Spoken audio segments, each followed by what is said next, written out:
일단 보겠습니다. 저희 이동통신 같은 경우는, 이동통신은 4에서 5문제가 꼭 나와요. 무조건 나오거든요. 이게 이제 트렌드를 보면 이제 나오는 문제가 딱 정해져 있어요. 소자, 그다음에 전송, 에러, 그다음에 간섭, 그다음에 뭐 신기술이라고 할까요? 뭐 신기술? 지금은 5G죠. 지금은. 그러니까 그럼 이제 5G죠. 현재죠. 현재 기술. 그다음에 이제 응용. 이런 식으로 시험에 나가거든요. 그래서 근데 딱 정해져 있어요. 이동통신이 뭐 이렇게 범위가 넓지 않기 때문에. 근데 이제 문제는 이제 이런 쪽이죠. 이런 거. 그러니까 저희가 이제 2G부터 시작해서 2G 이제 CDMA, 그죠? 그다음에 WCDMA, 그다음에 LTE, 그다음에 LTE-A, 그죠?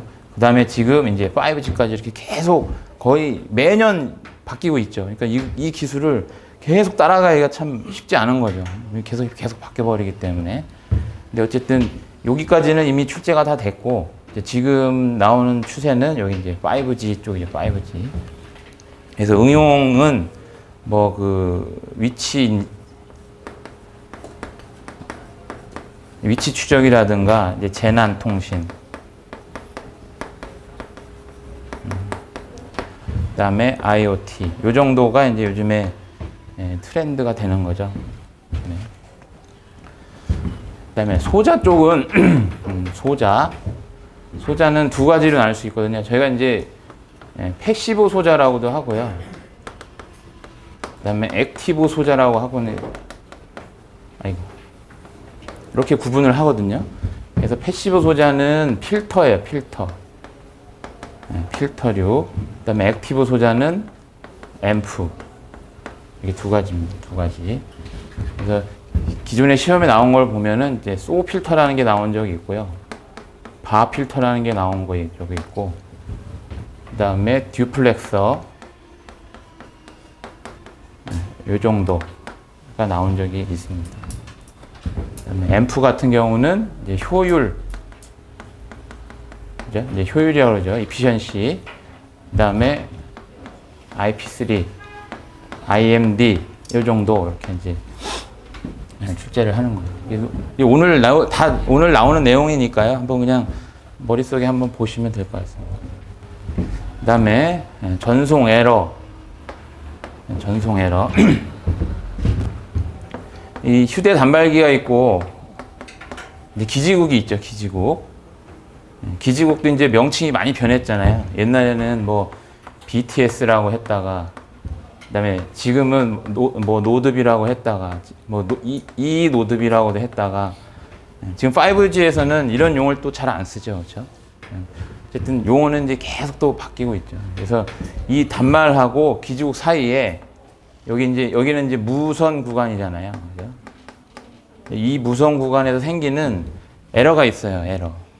왜냐면 고정 통신이 아니고 이동 통신이기 때문에 생길 수 있는 에러, 뭐 여러 가지. 무선 전송에 생기는 에러가 이제 대표적인 게 이제 왜곡이라는 게 있고, 그다음에 잡음이라는 게 있고, 그다음에 간섭. 간섭은 따로 빼놨는데요. 중요해서 빼놓은 거거든요. 그래서 간섭이라는 게 있어요. 그래서 전송 중에 왜곡이 생긴다는 얘기는 뭔가요? 이렇게 뭔가 파형이 이게 찌그러지는 게 왜곡이잖아요. 그죠? 찌그러지는 거죠. 잡음이라는 얘기는 이 노이즈 플로어 자체가 이렇게 잡음에 의해서 이렇게 증가되는 거, 이게 잡음이죠. 그죠? 그다음에 간섭이라는 거는 어떤 내가 반송파 신호가 이렇게 있는데, 그죠? 그 옆에 이게 뭔가 이렇게 간섭이 생기든가 아니면 같은 채널에 생기든가 이런 게 이제 간섭이 되는 거죠. 그래서 무선이든 뭐 유선에도 뭐 이런 게 생길 수 있는데, 무선에서는 요 세 가지가 가장 중요한 거죠. 이 세 가지를 극복을 하지 못하면 극복을 하지 못하면 뭐가 문제가 되냐면 제가 이제 통신이론에서도 하셨겠지만 이게 뭔가요? P이라는 게 뭐죠? P BR 같은 거냐? 오류 확률이잖아요. 오류 확률. 그래서 오류 확률이 10의 뭐 마이너스 1승, 10의 마이너스 뭐 5승 뭐 이런다 그러면 요 가로축은 데이터에서 에너지죠, 에너지. 그러니까 EBNO예요, EBNO. 그러니까 오류 확률을 늘리기 위해서는 그렇죠? 오류 확률을 더 그러니까 10의 마이너스 5하고 10의 마이너스 1은 10의 마이너스 5가 훨씬 더 좋은 거잖아요. 그렇죠? 그러니까 요거 그 10개 중에 하나 에러 나는 거고 이거는 뭐 10만 개 중에 하나 에러 나는 거니까 이게 훨씬 더 좋은 거죠. 이거를 증가시키기 위해서는 여기 EBNO, 그러니까 에너지를 키우는 수밖에 없다는 거예요. 그러니까 우리가 가지고 있는 이 디지털 요 심볼에 요 디지털 데이터에 에너지를 증가시켜야만 이거를 내릴 수 있다는 거죠. 그래서 오류 확률이 내려와야, 그러니까 BER이 우리가 얘기하는 BER이 내려와야 속도를 올리든가, 그렇죠? 아니면 뭐 다른 뭐 대책을 할 수가 있겠죠. 속도를 올리는 게 가장 중요한 부분이거든요. 그래서 근데 요 에너지를 어떻게 올릴지 이게 이제 관건이 되는 거예요. 가장 좋은 방법은 뭔가요? 가장 좋은 방법은 전력을 세게 쏘면 돼요. 전력을 이렇게, 그러니까 송신 전력을 세게 쏘면 당연히 수신 쪽에서 에너지가 커지기 때문에 당연히 커질 수밖에 없거든요. 근데 이제 이게 꼭 정답은 아니라는 거죠. 나중에 한번 보겠지만. 그래서 여튼 전송에서 생기는 요 에러들을 어떻게 해서든 극복해야 될 필요가 있다는 거죠. 그래서 이 무선 구간에서요, 여기, 요 구간에서. 그래서 이 CDMA, WCDMA, LTA, LTA, 5G까지 가면서 왜곡 잡음 간섭을 어떻게 줄일 거냐. 이걸 줄여야만 BR이 낮아지거든요. 이걸 낮아진다는 얘기는 그만큼 전송 속도를 올릴 수 있다는 얘기잖아요. 그러니까 계속 그런 기술이 계속 발전을 하고 있어요. 어떻게 해서든 간에. 그래서 지금은 그 이제 이 CDMA 때는 생각하지 못했던 기술까지 지금 여기 5G에서는 이제 적용은 아직 안 됐지만 적용을 하려고 하고 있는 거죠. 그래서 LTE에서 굉장히 많은 요 무선 통신 기술들이 나왔었잖아요. 나왔었죠. 그래서 그것도 한번 보겠습니다. 그 다음에 그래서 이 전송 에러 중에 왜곡도 중요하고 잡음도 중요한데 가장 중요한 게 요 간섭이에요. 간섭. 이동통신에서는 왜냐하면 이동통신은 이런 셀이라는 개념으로 되어 있거든요. 셀. 그러니까 고정통신 같은 경우는 이게 이렇게 지구다 그러면 그죠? 고정통신은 여기서 빵 쏴서 그죠? 이렇게 전송하는 거죠. 그러니까 셀 개념이 아니고 어떤 지역에서 그냥 어떤 지역으로 보내는 거죠. 여기는 뭐 수신을 하든 말든 상관이 없어요. 고정통신은. 근데 물론 이제 뭐 이렇게 반사도 갈 수, 뭐 여러 가지 패스가 있을 수 있겠지만 어쨌든 고정통신하고 이동통신은 좀 다르다는 거죠. 개념이. 물론 고정도 뭐 이런 간섭이 있을 수는 있지만 이동보다는 훨씬 더 작죠. 그래서 셀이라는 개념이 있기 때문에 그죠? 여기 내가 이런 기지국이 있고 단말이 있으면 그죠? 이렇게 통신을 하겠죠. 그러면 얘는 얘한테 분명히 간섭이 된다는 거죠. 간섭. 만약에 얘하고 얘가 동일한 주파수를 가지고 있다. 그러면 채널이 같은 동일 채널 간섭이 될 거고요. 얘하고 얘가 채널이 다르다. 그러면 또 인접 채널 간섭이 될 수 있다는 거죠. 그렇죠? 그래서 간섭은 이런 동일 채널 간섭도 있고, 아니 인접 채널 간섭도 있고, 코 채널이죠. 어저스트 채널 인터피어런스고 코 채널 인터피어런스니까 이런 게 있고, 그다음에 최근에는 이제 인터 심볼 인터피어런스, 그러니까 심볼 간의 간섭도 있다는 거죠. 심볼 간의 간섭. 그래서 이 동일 채널 간섭, 인접 채널 간섭, 그다음에 심볼 간 간섭을 어떻게 줄일 거냐. 요게 이제 이 전송 에러 왜곡 잡음 간섭 중에 가장 핵심이 요 간섭이라는 거예요. 그래서 간섭 문제가 가장 많이 나와요. 간섭 문제가. 그래서 이제 요거 얘를 어떻게 극복할지 이런 게 가장 이제 중요한 이제 팩터가 되는 거죠. 그래서 그다음에 현재 이제 요쪽은 이제 이제 오늘은 아마 CDMA까지 정도, 개념 정도까지 할 거고, 다음 시간에 LTE 정도 있고, 세 번째 시간에 이제 5G 정도 나오거든요. 근데 5G의 핵심은 세 개죠, 세 개. 뭔가요? 매시브 MTC라는 게, MTC 서비스가 있고요. URLLC 서비스가 있고,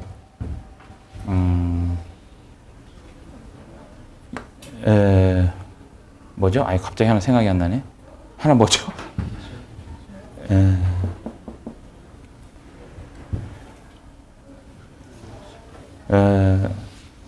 광대역 통신이 뭐죠? 뭐였죠? 아, 참.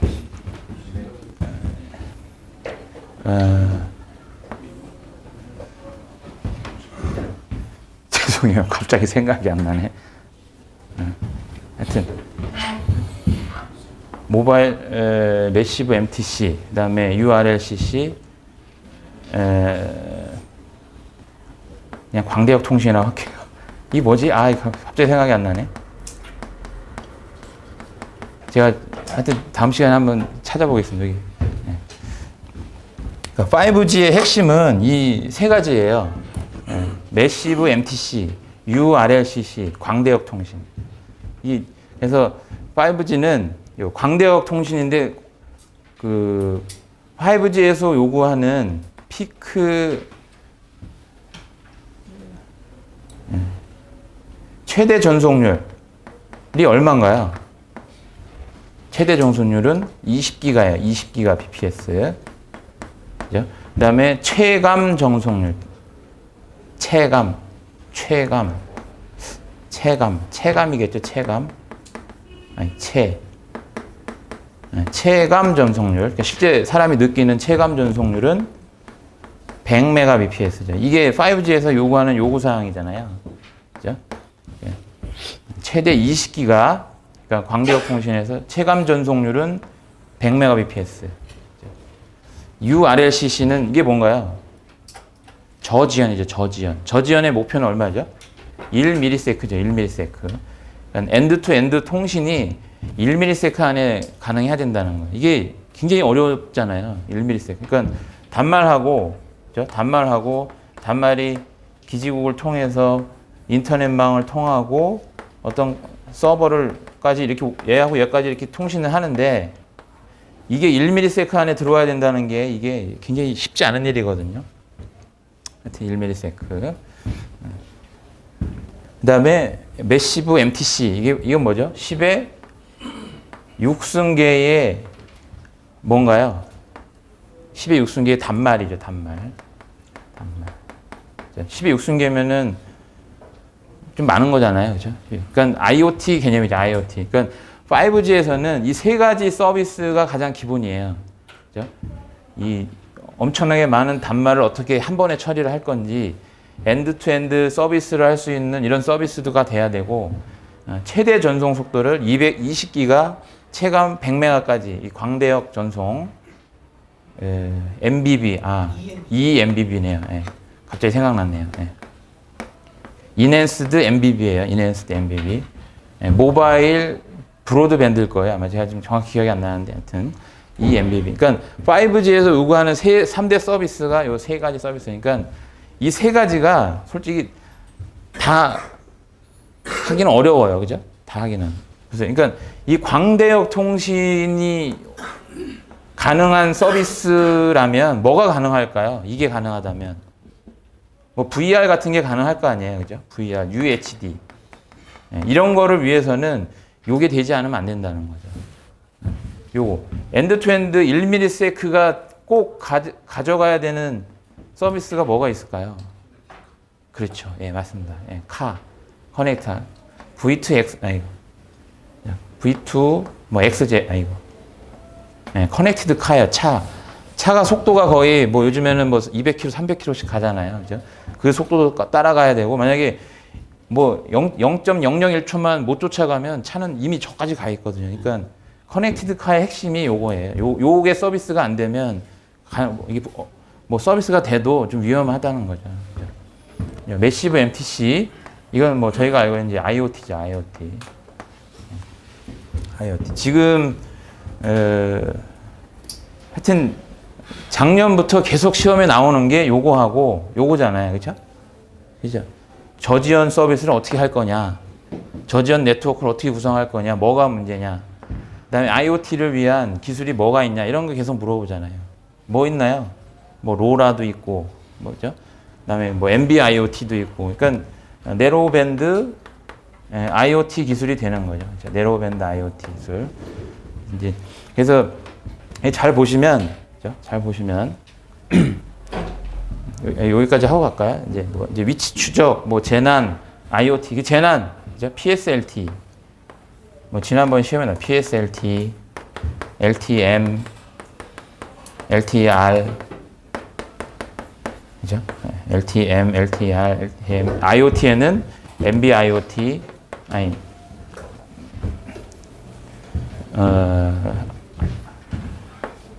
IoT 기술이 뭐죠? 그 무슨 LTE죠? 네로밴드. 이게 네로밴드 LTE인가요? 아, NB-LTE인가요? 뭐죠? 이름이? NB-IoT인가요? 아유, 아닌데?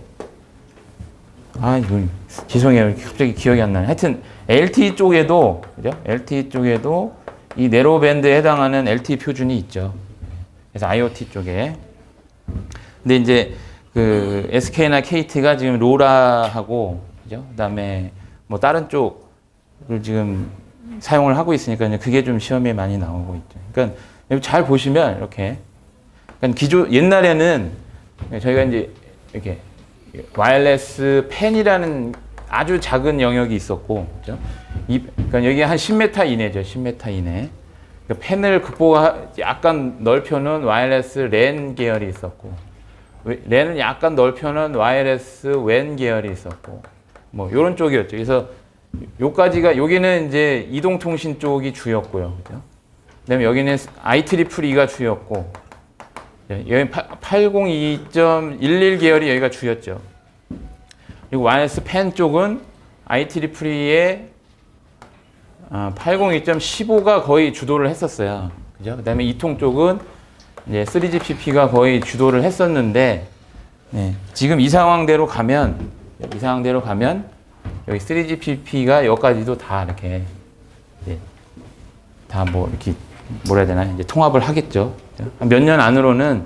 근데 이제 물론 이제 이쪽이 그냥 버릴 수는 없기 때문에, 그냥 버릴 수는 없기 때문에 이제 여기 같이 이제 이렇게 코어하는 거죠. 코어.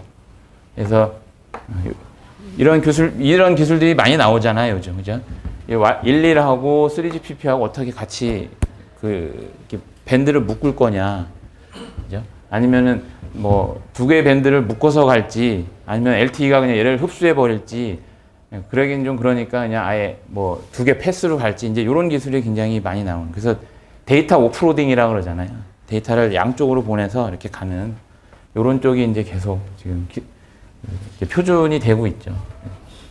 그래서 여기 아예 아주 작은 망부터 뭐 재난망, 모든 망까지 다 LTE가 아마 이 방송 쪽까지 다 이제 이렇게 뭐 취합이 이게 모일 것 같아요. 그래서 어쨌든 이쪽은 계속 이제 시험에 나오는 부분이니까, 그러니까 요 세 가지를 확보하기 위해서는 아직 정확하게 표준화된 건 없어요. 정확하게 표준화된 건 없고 계속 논문들이 나오는 거죠. 뭐도 나오고. 근데 이제 핵심은 있죠. 핵심은 이 광대역 통신을 하기 위해서는, 그죠? 20기가 UPS를 하기 위해서는 대역폭을 늘리는 수밖에 없잖아요. 그래서 이제 이쪽은 핵심이 이제 뭔가요? 60GHz죠. 60기가나 밀리미터 웨이브를 쓰겠다. 이런 게 이제 핵심이 되는 거죠. 핵심. 그래서 이런 식으로 잘 이렇게 추세를 따라가시면 됩니다. 뭐 지금 근데 대신에 이쪽도 여기 WCDM이나 LTA까지도 좀 이 개념을 좀 잡고 계셔야 요거를 이게 따라가는데 크게 문제가 없거든요. 이제 갑자기 이렇게 뛰어넘으면 좀 헷갈릴 수 있으니까요. 그래서 요건 이제 전체적으로 한번 이렇게 쭉 훑어드리는 거. 그래서 저희가 이제 오늘은 요 소자하고 이제 CDMA 요 정도까지 아마 수업 교재 있을 겁니다. 이것도 가장 그 중요한 부분이에요. 이쪽도. 그래서 한번 여기 보겠습니다. 여기 이제 안테나가 이렇게 있고요. 그죠? 안테나가 있고.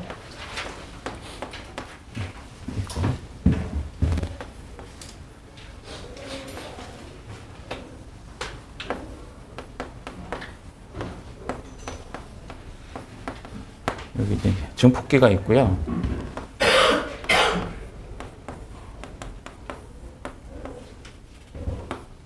뭐 뒤에는 그냥 이렇게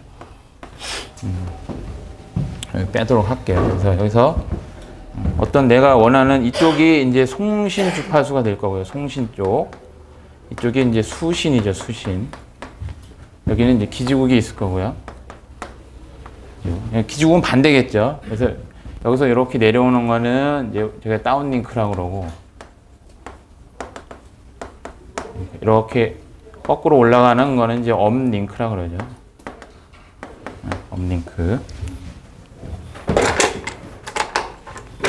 그래서 이런 내가 보내고자 하는 데이터를 어떤 우리 반송파에 실어서 증폭을 해주는 거죠. 자, 이제 여기서 아날로그 신호가 이런 신호가 들어오면 여기는 엄청나게 크게 이렇게 증폭이 되겠죠. 증폭된 신호가 요 TX 패스를 타고 이제 이렇게 나가는 거겠죠. 이렇게. 그 다음에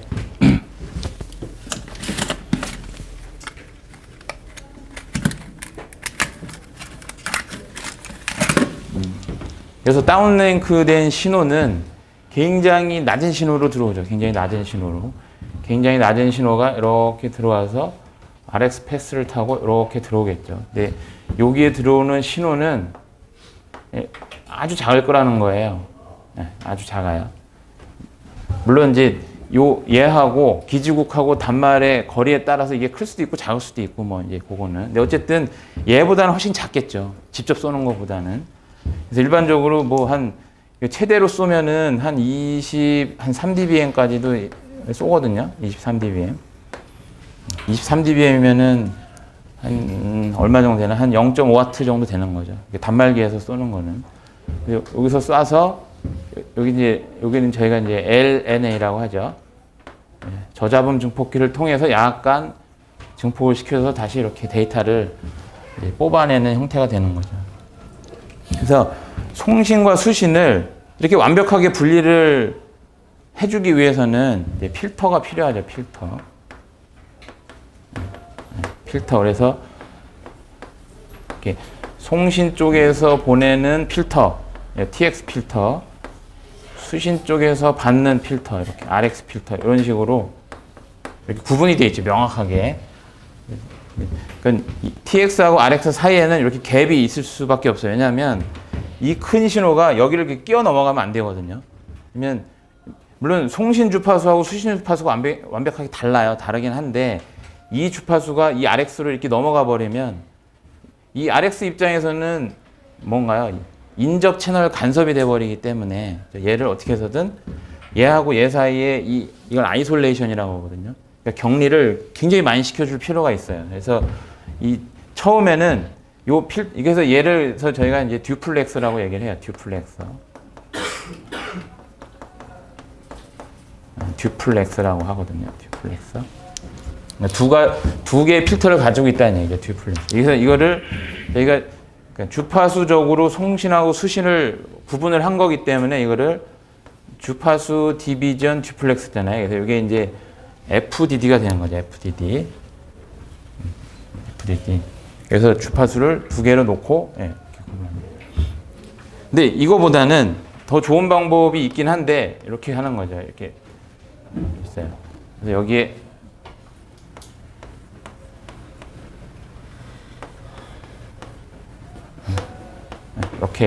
이렇게 놓고, 여기에 스위치를 쓰는 거죠. 스위치. 물론 필터는 달려 있어요. 양단에.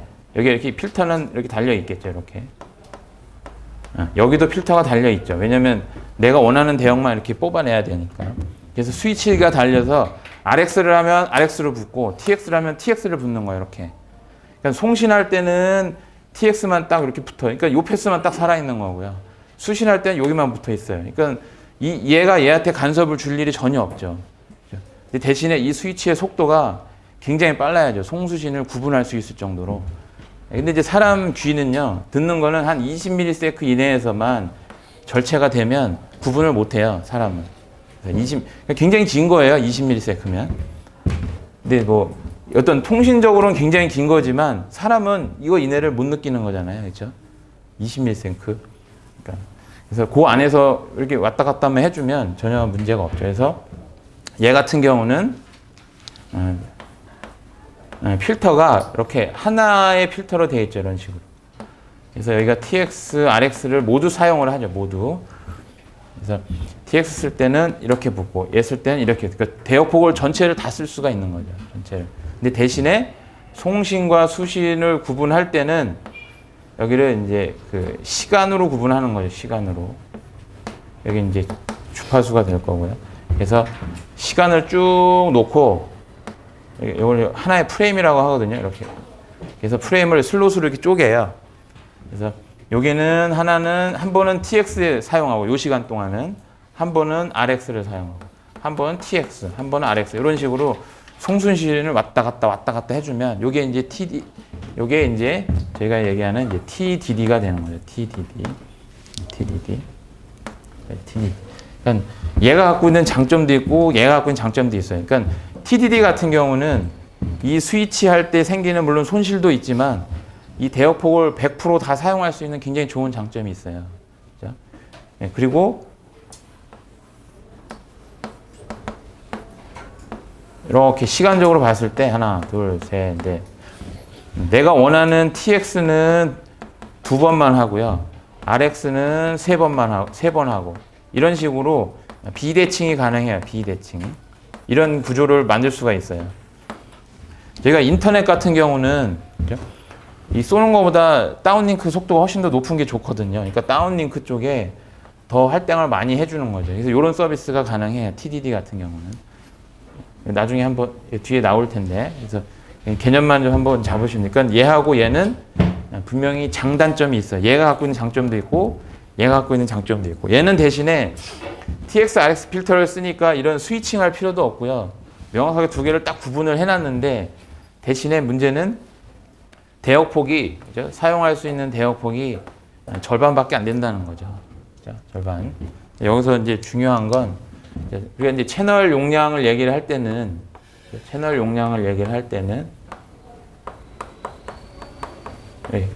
채널 용량이거든요. 그러니까 대역폭하고 채널 용량은 정비례하잖아요. 이렇게 비례하죠. 이거 SNB, SN 전력비는 요 이제 로그 안에 이렇게 들어있는 거예요. 여기에. 그래서 신호대 잡음비를 어떻게 늘릴지, 신호를 어떻게 키우고 잡음을 어떻게 줄일지도 중요한데 얘는 이제 로그 안에 들어있는 거고 요 대역폭을 늘리는 거는 그죠? 채널 용량이 바로 그냥 늘어나는 효과가 있거든요. 그래서 채널 용량을 늘리는 데는 이 대역폭을 늘리는 게 가장 이제 좋은 효과를 내죠.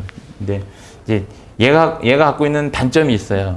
그건 이제 이따가 다시 한번 말씀드릴게요. 그러니까 이렇게 TX, RX를 이렇게 구분하는구나. TX에 있는 요 신호가 RX로 넘어가게 되면 이 낮은 신호를 하여튼은 그 인접 채널 간섭이 되기 때문에 얘를 명확하게 구분해 줄 필요가 있다. 근데 TDD 같은 경우는 그런 걱정을 할 필요가 없죠. 왜냐하면 송수신이 완전히 패스가 다르잖아요. 그러니까 얘가 일로 넘어갈 일이 없어요.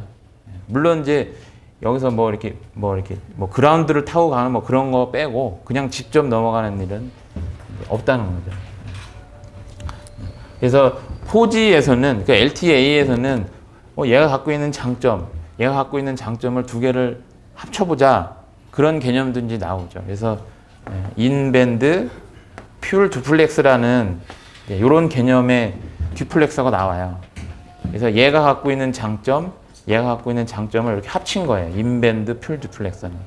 그러니까 동작은, 그러니까 주파수는 여기 TX처럼 여기 TDD처럼 하는데 동작은 FDD처럼 해요. 그러니까 얘가 갖고 있는 대역폭의 장점, 그리고 얘가 가지고 있는 이 심플한 장점, 요거를 장점을 취한 게 인밴드 퓨얼 듀플렉스예요. 그냥 요거 그냥 개념만 한번 알고 계시면 되고요. 그 다음에 여기 보셨지만 얘하고 얘 사이에 그죠? 이 tx가 rx한테 이렇게 영향을 주지 않게 하기 위해서는 그죠? 가장 좋은 필터는 이런 필터예요. 이렇게 딱 이렇게 만드는. 근데 이런 필터는 없어요. 있을 수가 없어요. 그래서 필터를 만들면 필터는 이제 패시브 소자라고 했잖아요. 두 가지 성능이 있어요. 필터를 만들 때 얘를 이렇게 요건 이제 요런 특성을 이제 여자 스커트처럼 생겼다 그래서 스커트 특성이라고 그러거든요. 이 특성을 좋게 할 거냐 아니면 여기에 이렇게 요거는 리플이라고 하거든요. 리플. 요거는 이제 스커트 특성. 이 두 개를 동시에 만족시킬 수 있는 필터는 없어요. 얘를 좋게 하면 얘가 좀 안 좋아지고요. 얘를 좋게 하면 얘가 안 좋아지게 돼 있거든요. 네. 그래서 처음에 이 필터를 만들 때 어쨌든 필터도 다 공진기거든요. 공진기. 그러니까 주파수 공진기를 만들어서 그 대역에서 이렇게 공진을 시켜주는 거예요. 그래서 처음에는 그 유전체 필터가 있었어요. 유전체. 그래서 좀 굉장히 컸죠. 유전체 필터에다가 구멍을 뚫어가지고 이 주파수 대역에 공진을 시키는 그러니까 요런 게 공진 그 LC 필터잖아요. 이제 이렇게 L 그다음에 뭐 C 이렇게 하면 이제 필터가 되는 거잖아요. 그죠? 로페스 필터처럼. 그래서 유전체를 가지고 이렇게 L이나 C를 만드는 이런 형태였는데 얘는 좀 문제가 크기가 크고 이런 이 스커트 특성이 굉장히 안 좋았어요. 그래서 얘를 좀 개선시킨 게 소우예요. 소우 필터. 이게 소우 필터는 요 두 가지 중에 요 스커트 특성을 굉장히 강화시킨 거예요. 스커트. 그러니까 요거, 그러니까 얘하고 요거, 그러니까 얘하고 얘 사이에 아이솔레이션을 굉장히 좋게 만들 수가 있겠죠. 요 스커트 특성이 샤프해지면. 그래서 소우라는 필터 이 특성은 여기에 포커스를 맞춘 거예요. 그러니까 이 두 개의 아이솔레이션을 어떻게 좀 주겠다. 근데 얘도 그런 형태가 있지만 그래서 이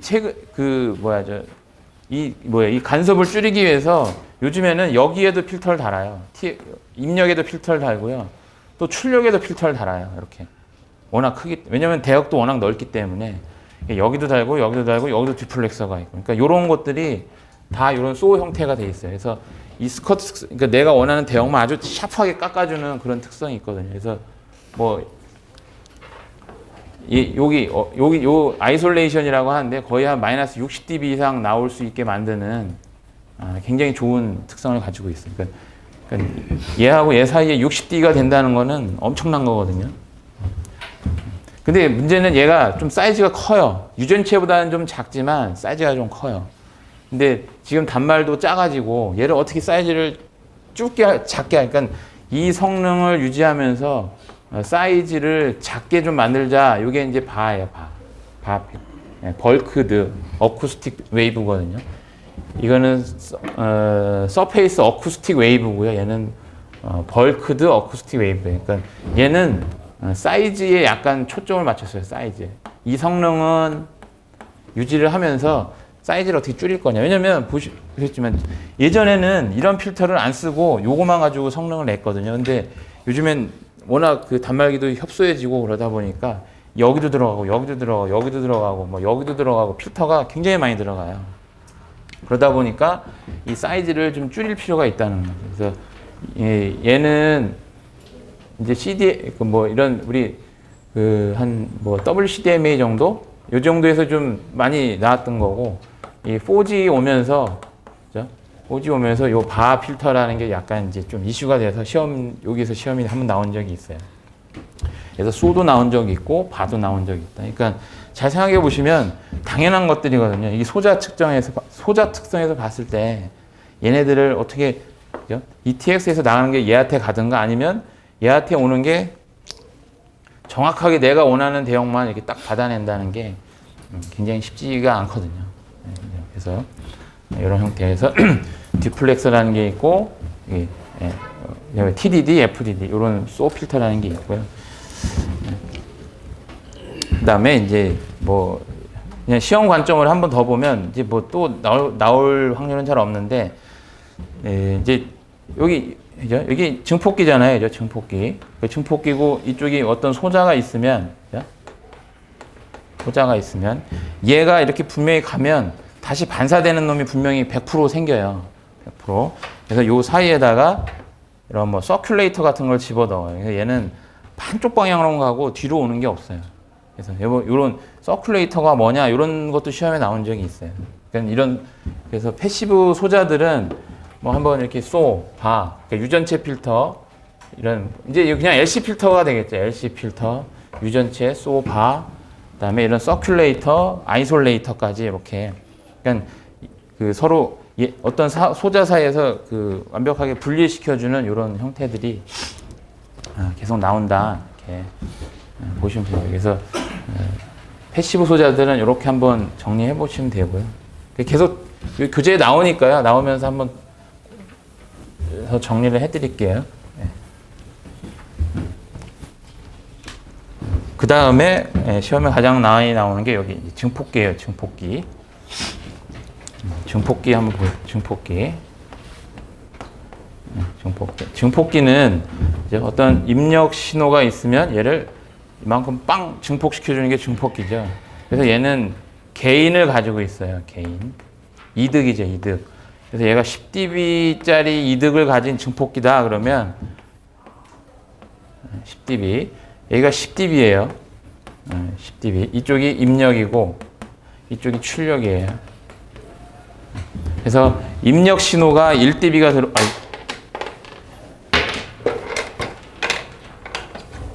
이렇게 입력이 1dB가 들어오면요. 출력은 얼마가 나오나요? 11dB가 나와요. 입력이 2dB가 들어오면 12dB가 나와요. 이 개인만큼 증폭해서 나오거든요. 근데 그래서 쭉 증가를 하는데 이게 무한정 증가하는 게 아니고 어느 순간에 이렇게 세츄레이션이 돼버려요. 그러니까 입력이 아무리 높아도 입력을 올려도 증폭이 되지를 않아요. 이런 거를 얘가 이제 비선형성이라고 하거든요. 모든 증폭기는 이 비선형 소자예요. 비선형성. 그래서 이 직선으로 간다는 이런 예측 하에 여기서부터 1dB를 뺀 지점, 여기를 우리가 이제 P1dB라고 해요. P1dB. P1dB. 그래서 P1dB라는 얘기는 선형으로 나갈 수 있는 최대 출력점이 P1dB가 되는 거죠. 그죠? 여기도 선형 영역이긴 한데 최대 출력점이라는 얘기예요. 그러니까 선형 구간으로 나가는 최대 출력점이 P1dB예요. P1dB. 그러니까 P1dB를 올려야만 더 높은 입력을 집어넣을 수가 있어요. 그래서 증폭기는 이 P1dB라는 요 성능을 가요. 그래서 P1dB가 높냐 낮냐 그 얘기는 선형성이 더 기냐 작냐 이제 그 얘기를 하는 거죠.